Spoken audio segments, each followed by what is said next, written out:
All right. So hello, welcome to Caring for Our Collections, which is presented by myself, Gretchen Allen, and Louise Walsworth Bell, and we are the two conservators on the team here at Maynooth. So meet the conservators, Gretchen. So hello, my name is Gretchen Allen. I am a book and paper conservator who joined the conservation team in Maynooth earlier this year, right before lockdown. As you can tell, I'm not from around here necessarily. Like David, I am an import. I am originally from the US, and I was born and raised in Seattle, Washington. I did my BA in art conservation at Scripps College in Southern California before moving to London to complete my MA in book conservation at Camberwell College of Arts. I worked for the University of Cambridge for several years before joining the team here at Maynooth, and I'm very happy to be in Ireland. In addition to my book and paper training, I have also worked in painting, bronze, plaster, and mosaic conservation before deciding to focus on books. My favorite tool you can see on the screen here is my tiny Teflon folder that I made myself, so that those two folders are actually made from one that I split apart and made and shaped all on my own. A fun fact about me is that I play the ukulele, and I also have a degree in art crime. And my name's Louise Walsworth Bell. I'm a paper conservator and have been part of the conservation team here in Maynooth since Valentine's Day in 2001. I was born in Aberdeen, Scotland, but travelled throughout my childhood. I went to art college in Falmouth, Cornwall, where I specialised in paper making using organic materials such as grass, onion skin and garlic skin, from which I studied paper conservation at Camberwell College of Arts and Crafts, graduating in 1999. The same year I moved to Ireland for supposedly a 2-month contract, and I'm still here. So I worked in a private studio for the first couple of years, and then started in Maynooth part-time, as I say, in 2001. My favourite conservation tools are my hand blade, which is made from a steel saw. You can see that in the top right corner of this slide, and my mud skipper brush holder, which I made. A fun fact about me is that I like sewing. I'm working on making my own wardrobe, and I have a Weimaraner who likes to help out on these projects. So what is conservation?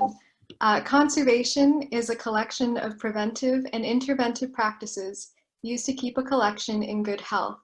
The preventive aspect is called collection care, which focuses on the preservation of the collection in a stable environment with mitigated risk factors that can prevent as much damage as possible. The interventive aspect of conservation comes in when damage has already happened, such as heavy soiling, tears, creases, losses, or water damage, to name some examples. When such damage occurs, it is a conservator's job to fix damage and repair or fix it using their own technical hand skills and a strict ethical code of practice to make sure any damage and repair is reversible and well documented. Preventative and interventive conservation work together in tandem to uphold the general collection's health.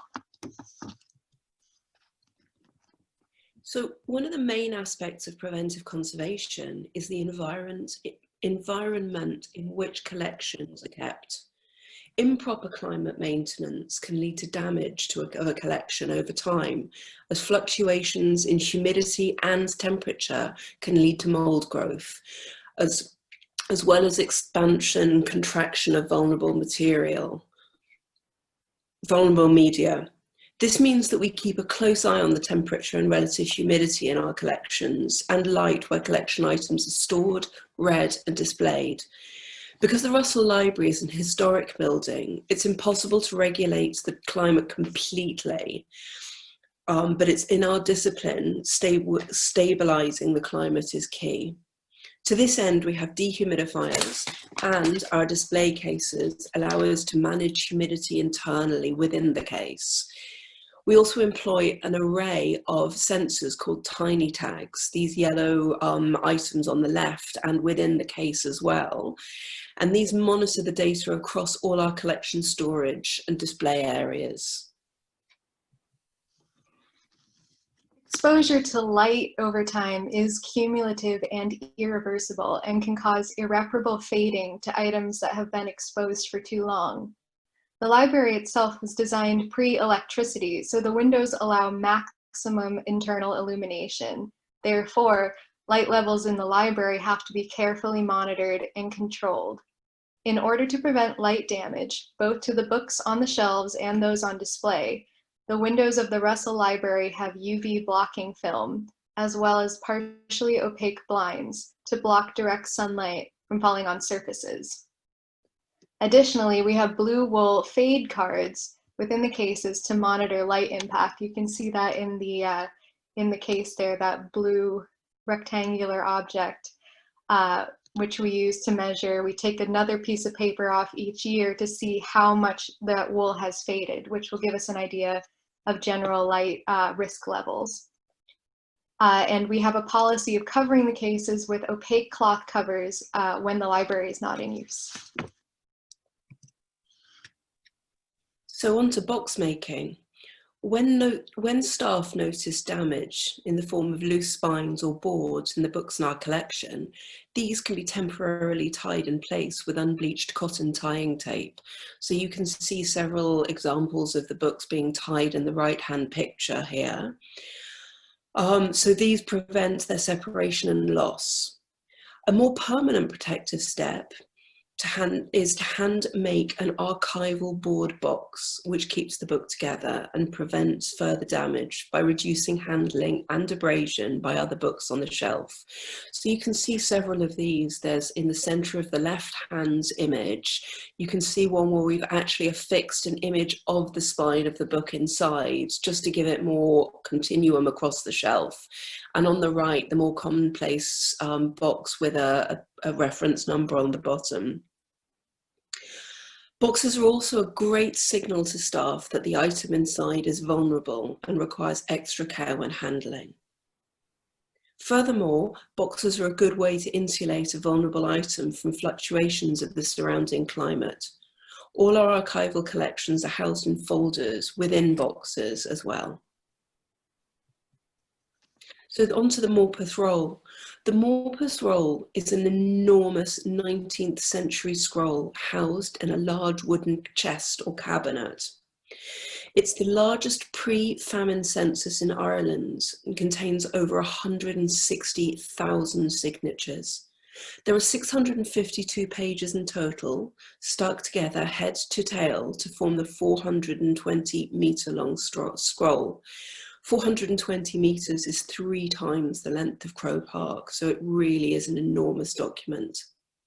When it arrived at Maynooth from Castle Howard in Yorkshire, it was found to have been split into 43 pieces. So Conservation rolled each section, these split sections, around solid tubes after numbering the pages sequentially. This is to facilitate handling. The tubes were lined with acid-free tissue and now hold the 43 sections. The first page of the roll contains a formal address. So this was cleaned with grated eraser and repaired using Japanese tissue and wheat starch paste. We make our own wheat starch paste just because when we know exactly what it contains. Other minor repairs were carried out and the roll now resides in the Russell Library. So the 1916 Proclamation, as Hugh mentioned in his talk, and he may have given this away, here is our copy of the famous 1916 Proclamation alongside a later reprinting. When readers come to view them in person, we ask if they can guess which of the 2 proclamations is the original. Can you? Though it was in fairly good condition, when Maynooth acquired it, there was still some necessary conservation work to be done. So we cleaned and flattened the proclamation before repairing some small edge tears with Japanese tissue and starch paste. The object was then window mounted and now resides in special collections where it can be viewed by readers. Did you guess which one was the original? It's actually the one on the left, the bigger of the 2. So on to the Pearse Hutchinson collection, which Hugh mentioned in his talk. Pearse Hutchinson was an Irish poet and translator with a particular interest in the Catalan culture. In late 2013, the University Library acquired Hutchinson's personal archive. The collection is extraordinary for its breadth of material, containing manuscript, printed, photographic, and artistic works, among others. The poem, Malaga, which you can see on your screen here, has been fully conserved. This is the only extant manuscript copy of the poem and was owned by Pearse Hutchinson's mother, who kept it in her sewing box. Initially, it was proposed that the damage was intentional, that she had torn it after a difficult exchange between them, but kept pieces out of love. However, upon assessment, we could identify that the damage was not consistent with physical tears, but rather that it had been lovingly folded and unfolded so many times that the paper fibres had failed along those folds. All tears were repaired, and it was decided to infill the missing area on the left-hand side for completeness. 2 photographs from the collection were also repaired, and these show Hutchinson's father at the Irish Race Congress of 1920. Future conservation projects. So as Hugh mentioned before, we have the St. Canice's collection. St. Canice's, which is on long-term loan from the representative church body in Ireland, is a unique collection from St. Canice's Cathedral in Kilkenny and contains a large selection of early printed books, including 4 incunabula, the 1688 copy of Milton's Paradise Lost that Hugh mentioned earlier, and Shakespeare's 4th folio, of course, as we mentioned before. The collection belonged to Bishop Edward Maurice, who was Bishop of Ossory in the 18th century. The collection is on long-term loan to Maynooth University from the representative church body of Ireland and has suffered damage over the years. Louise and I will be working together to assess, rehouse, and conserve this fascinating collection.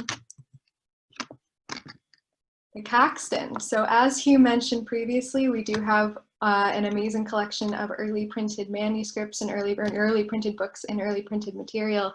And one of those, which also comes from the St. Canice's collection, is our Caxton. So one of the star items from the St. Canice's collection is a page printed by William Caxton, likely Confessio Amantis by John Gower, folio 94, lines 575 through 742 of Book 5, printed likely in 1483. Caxton is thought to have been the person who introduced the printing press to England in the late 1400s. He was the first printer to work primarily in the English language and is often likened to Gutenberg in terms of his importance to English printing. Copies of Caxton's printed works are rare and highly prized, and this example is one of only 2 Caxtons in Ireland. The page has been previously framed and has some minor tears along the edges as well as some discoloration. I will be working to clean, repair, and rehouse it in the next few months. And the St. Colman's College collection. Maynooth acquired this unique collection of 50 Celtic manuscripts from the library at St. Colman's College, Fermoy, in 2013. A large portion of these manuscripts was created by Paul and Joseph O'Longan, who were 2 19th century scribes writing in the Irish language. Joseph especially was particularly skilled and was active in the Irish language revival movement in the latter half of the 19th century. One fascinating item in this collection is a manuscript bound in a skin that is still covered in hair, which we lovingly call the hairy book. While it is likely to be cow skin, it has also been posited that it could be deer skin, which would be very unusual. Another beautiful item in this collection is a notebook that actually featured earlier in David's presentation that was used to practice creating illuminated Celtic capitals, where we can see the artist diligently practicing each letter of the alphabet. This collection will be assessed and surveyed, and conservation and rehousing plans proposed as necessary. We hope you enjoyed our presentation. Thank you so much for attending. And are there any questions coming? Thanks a million, guys. Just looking through, I've tried to answer a few queries that came in earlier. I don't see any in terms of conservation. David, do you see? I don't see any, do you? No. Oh, wonderful. Well, nothing but praise. Oh, and yes, somebody would like a hairy book. I think we'd all like a hairy book. We're keeping Yeah, ours. it's quite remarkable. Folks, while we're here, if anyone wants to put their hand up and ask a question in person, you're more than welcome. Question just came in. It says, what was your favorite conservation? What was your favorite thing to conserve? I personally love working on the Hutchinson collection because I think he was such a polymath. The breadth of the contents are so wide, and it's not always the conservation itself, but we also work to put up exhibitions. And some of the things in some of his writing is just incredibly touching, but there's, I think in Hugh's talk, in the top of the picture that he showed, there's this wonderful, it's almost like a comic sketch that he did as a child.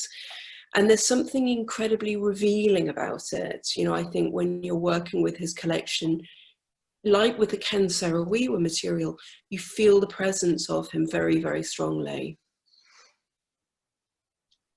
And I unfortunately haven't actually been able to spend as much physical time on campus at Maynooth as I would like to have, and so I am still kind of getting into conservation projects here. But I think my favorite from a previous position I had was one time I was working with a medieval manuscript. I believe it was 14th century medieval chemise binding, really beautiful, likely English, and I was going through it, and it had all these gorgeous illustrations and beautiful gilding and absolutely stunning. And just right in the middle, someone had drawn just in the margins, like not the illuminator, not anybody official, but someone obviously who had owned this book had just drawn a little face, like a little triangle face, just like a child would draw, in bright green ink. And I just love that so much. It's so special when you can really kind of,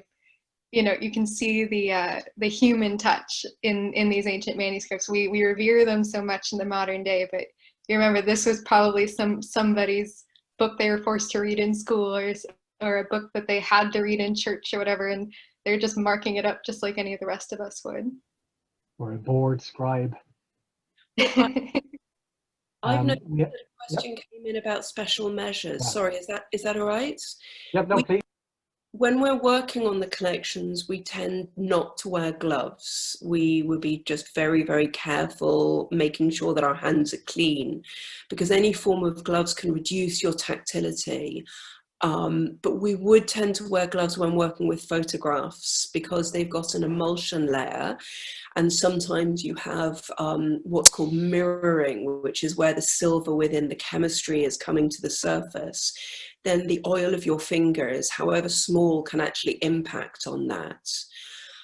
Masks, yes, we would, if we're doing a large amount of cleaning, because you're lifting up dust on an extensive level, we would wear special, like proper masks.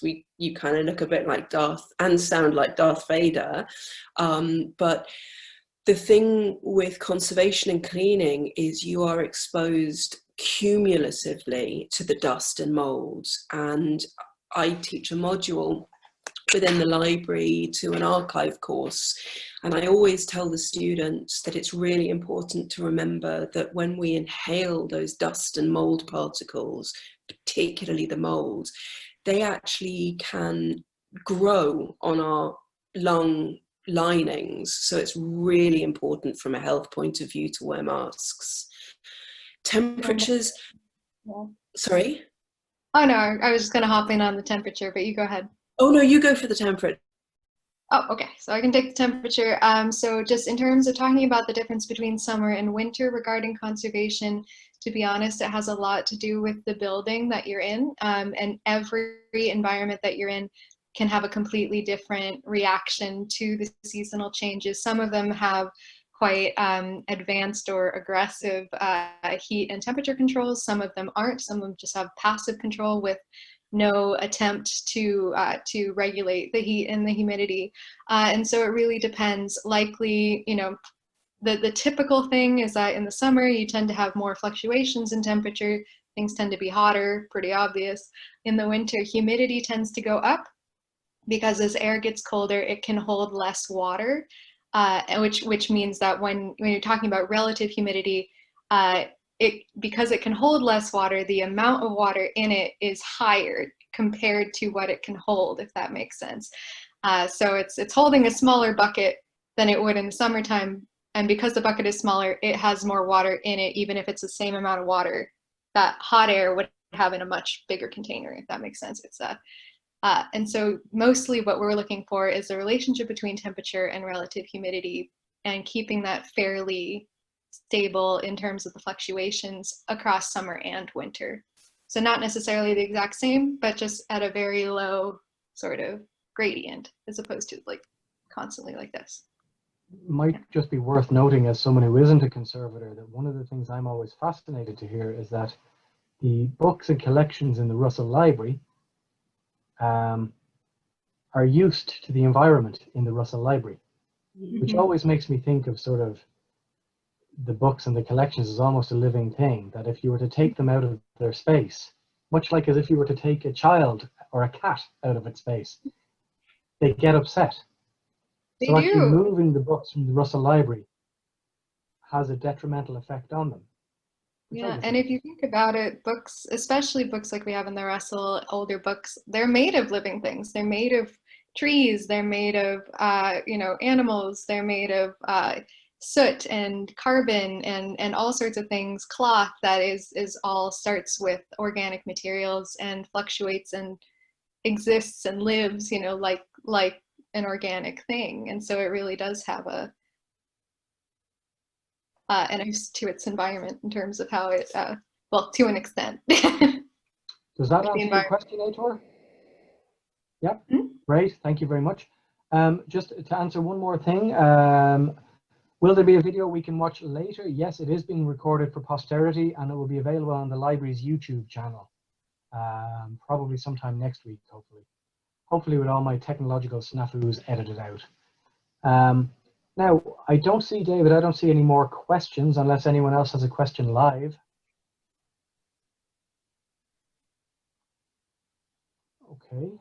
Well, listen, with that in mind, we'll start to draw things to a close.